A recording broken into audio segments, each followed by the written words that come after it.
جنسی گفتگو بھی سنی گئی ہے۔ سلطان صلاح الدین ایوبی نے اس چیز کو اتنا سنجیدگی سے لیا کہ خود بیس بدل کر ان نوجوانوں کا پیچھا کیا۔ یہاں ہم ایک بات واضح کرتے چلیں کہ سلطان صلاح الدین ایوبی بذات خود بیس اور آواز بدلنے کے ماہر تھے۔ تاریخ میں متعدد بار ان کی ایک دوسری شخصیت کے روپ میں دشمن کے ساتھ ملاقات کی روایات بھی موجود ہیں، یہاں تک کہ ایک جنگ میں شکست کے بعد جب صلیبی اعلیٰ افسران کو سلطان کے سامنے پیش کیا گیا تو سلطان نے ایک افسر سے پوچھا کہ رات کے وقت تم نے جس شخص سے کہا تھا کہ میں ایوبی کو اس کی سانس کی مہک سے پہچان سکتا ہوں، بتاؤ وہ شخص کون تھا؟ وہ صلیبی بولا، حضور وہ ایک عربی تاجر تھا۔ سلطان صلاح الدین ایوبی مسکراتے ہوئے کہا کہ وہ میں خود تھا۔ وہ صلیبی حیرت زدہ ہو کر سلطان صلاح الدین ایوبی کو دیکھتا ہی رہ گیا۔ ناظرین، فوج کے کچھ نوجوانوں کی پراسرار حرکتوں پر سلطان صلاح الدین ایوبی خود ان کے پیچھے گئے تو معلوم ہوا کہ فوجی قیامگاہ سے کچھ فاصلے پر ایک قافلہ رکا ہے جو بظاہر مسلمان ہے، مگر ان کے پاس فحش اور عریان لڑکیوں کی تصاویر ہے۔ جب سلطان صلاح الدین ایوبی نے وہ تصاویر دیکھی تو وہ دنگ رہ گئے۔ ان میں سے ایسی منظر کشی کی گئی تھی کہ کوئی بھی نوجوان سیکس کے لیے جنونی ہو سکتا تھا۔ اس دوران سلطان صلاح الدین ایوبی کو دمشق اور مصر کے دیگر شہروں سے اطلاعات ملی کہ شہر میں فحش تصویروں کے کباخانے کھل گئے ہیں جہاں جنسی اشتعال انگیز تصاویریں دکھائی جاتی ہیں اور نوجوانوں کو جنسیات کی باقاعدہ تعلیم دی جاتی ہے۔ ساتھ یہ بھی لکھا تھا کہ مسلمان نوجوان بڑی تیزی سے برائی کی طرف مائل ہو رہے ہیں۔ سلطان صلاح الدین ایوبی نے فوری طور پر اپنی جنگی پیش قدمی روکی اور پورنوگرافی کے اس ناسور کے خلاف ماسک کھولا۔ اس حوالے سے سلطان صلاح الدین ایوبی نے ایک تاریخی تقریر بھی کی۔ انہوں نے کہا کہ ہر قوم کی طاقت اس کا اچھا یا برا کردار ہوتا ہے۔ دشمن ہماری اصل طاقت کا اندازہ لگا چکا ہے، لہٰذا اب وہ ہمارے سامنے آنے کی جرات کبھی نہیں کر سکتا۔ اس لیے اب دشمن ہمارے قومی کردار پر حملہ آور ہوا ہے، کیونکہ ضروری نہیں کہ جنگ میدانوں میں ہو، جنگ سوچ اور رویوں کی بھی ہوتی ہے۔ جو قوم اس پر غالب آ جاتی ہے وہ فتح یاب ہوتی ہے۔ ناظرین، صلیبی انٹیلیجنس افیسر ہرمن ایک نہایت ذہین اور شاطر انسان تھا۔ اگر آپ پوری صلیبی تاریخ کا مطالعہ کریں تو آپ کو یہ شخص پوری صلیبی تاریخ میں چھایا ہوا نظر آئے گا۔ صلیبی جب ہمت ہار چکے تھے تو اس شخص نے ان میں جان ڈال دی۔ ان کے منصوبوں پر عمل کرتے ہوئے دنیا کے مشہور مصور اور منظر نگاروں کو منہ مانگی قیمت پر خریدا گیا۔ ان سے لڑکیوں کی ایسی فحش اور عریاں تصویر کشی کروائی گئی کہ دیکھنے والا بس دیکھتا ہی رہ جاتا۔ وہ سیکس جس پر لوگ ایک حد تک توجہ دیتے تھے پھر اس کے بارے میں بے حد سوچنے لگے۔ صلیبی بادشاہ نے جب اپنے اس منصوبے کو 100% کامیاب ہوتے دیکھا تو اپنی کتابوں میں اس کا تذکرہ بڑی شان و شوکت سے کیا۔ ناظرین، اگرچہ سلطان صلاح الدین ایوبی نے اس ناسور کو ختم کرنے کی پوری کوشش کی مگر اس مسئلے کا پوری طرح خاتمہ نہ ہو سکا، کیونکہ اس ناسور کو دیکھتے ہوئے حسن بن سبا کے فرقے نے بھی اسے بطور ہتھیار اپنایا۔ صلیبیوں سے اس آرٹ گرافی کی نئی جدتوں پر مانگ کی۔ یوں حسن بن سبا کی پہاڑیوں میں بنائی ہوئی پراسرار جنت میں ایک اور ہتھیار کا اضافہ ہوا۔ ناظرین، اس دوران سلطان صلاح الدین ایوبی بیت المقدس کی فتح کے بعد اس دنیا سے چل بسے۔ صلیبی بھی اپنا دم خم کھو چکے تھے، لیکن ان کا تیار کردہ زہر پورنوگرافی مسلسل فحاشی کے جراثیم پھیلاتا رہا اور یوں کئی صدیاں گزر گئی، کئی ثقافتیں آئیں اور مٹ گئی۔ آخر 18ویں صدی کا سورج طلوع ہوا۔ یہ وہ صدی ہے جب سائنس کی علوم میں انقلاب کی فضا پیدا ہوئی۔ 18ویں صدی کے شروع میں پورنوگرافی پر ایک بار پھر سے نئے سرے سے کام شروع ہوا۔ اس دفعہ پورنوگرافی کے لیے لکڑی کا استعمال کیا گیا۔ لکڑی سے جنسی عضو تراشے گئے۔ اس کے علاوہ درختوں کو بھی کھانڈ چھاڑ کر جنسی عضو کی طرح تراشا گیا۔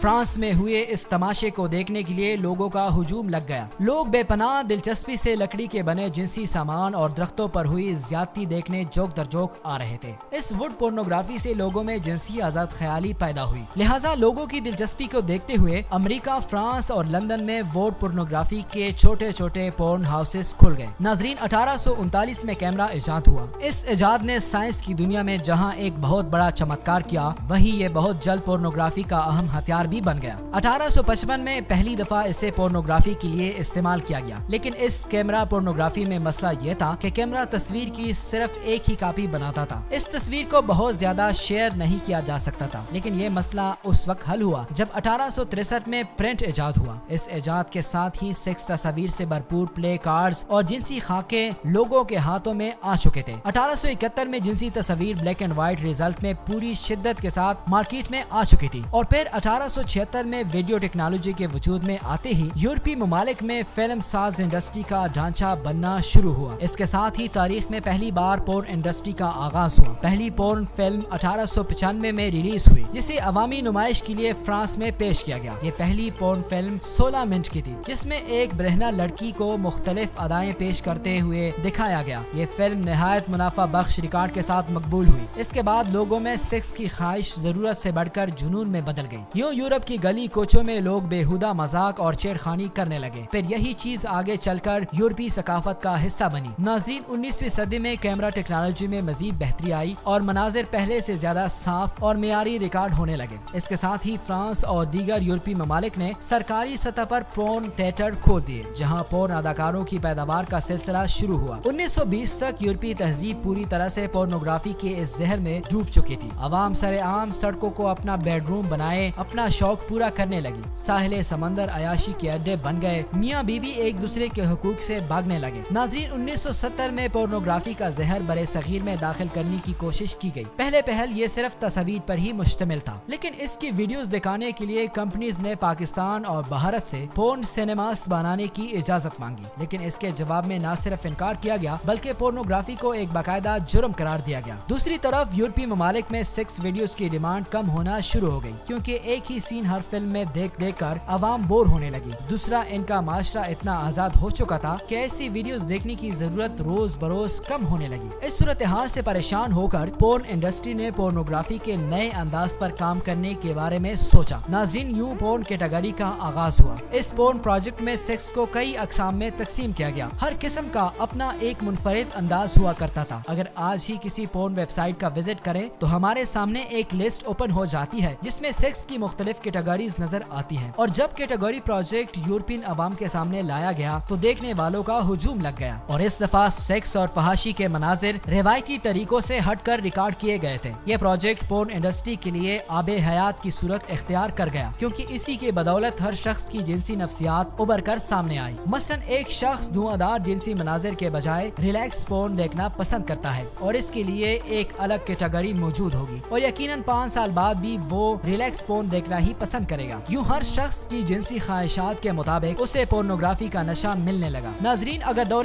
حاضر کی بات کی جائے تو آج کے دور میں ٹیکنالوجی کی مدد سے پورن انڈسٹری اتنی ترقی کر چکی ہے کہ آج پاکستان سمیت دنیا کے ہر شخص میں موبائل فون اور انٹرنیٹ کی مدد سے ہر کوئی پورن ویب سائٹ تک بآسانی رسائی حاصل کر سکتا ہے، اور پورن انڈسٹری کو چلانے والا یہ مافیا اتنا طاقتور ہو چکا ہے کہ اس کو اب روکنے کی کسی بھی ملک میں جرت نہیں۔ یہ لوگ دنیا بھر سے خوبصورت لڑکیوں کو پیسوں کا جھانسا دے کر اس غلاظت میں کھینچ لاتے ہیں اور ان کو بلیک میل کر کے ان سے ایسی ویڈیوز شوٹ کرواتے ہیں۔ پورن انڈسٹری کی مشہور زمانہ پورن سٹار میاں خلیفہ سے تو آپ سب بخوبی واقف ہوں گے، لیکن اس کا ایک عام لڑکی سے پورن سٹار تک کے سفر کی داستان سن کر یقیناً آپ سب کے ہوش بھی اڑ جائیں گے۔ لبنان کے شہر بیروت میں پیدا ہونے والی میاں خلیفہ 2001 میں امریکہ منتقل ہو گئی۔ اکتوبر 2014 میں اس نے پورنوگرافی میں کام شروع کر دیا، اور پورنوگرافی کی ایک ویب سائٹ کے مطابق دسمبر 2020 تک میاں خلیفہ سب سے زیادہ دیکھی جانے والی اداکارہ بن چکی تھی۔ کیریئر کا یہ انتخاب اسے اس وقت مہنگا پڑا جب اسے ایک پورن ویب سائٹ میں حجاب پہن کر کام کرنے کی وجہ سے مشرق میں شدید تنقید اور مخالفت کا سامنا کرنا پڑا، لہٰذا اس تنقید کے 3 مہینے بعد اس نے پورن انڈسٹری کو خیر بات کہہ دیا۔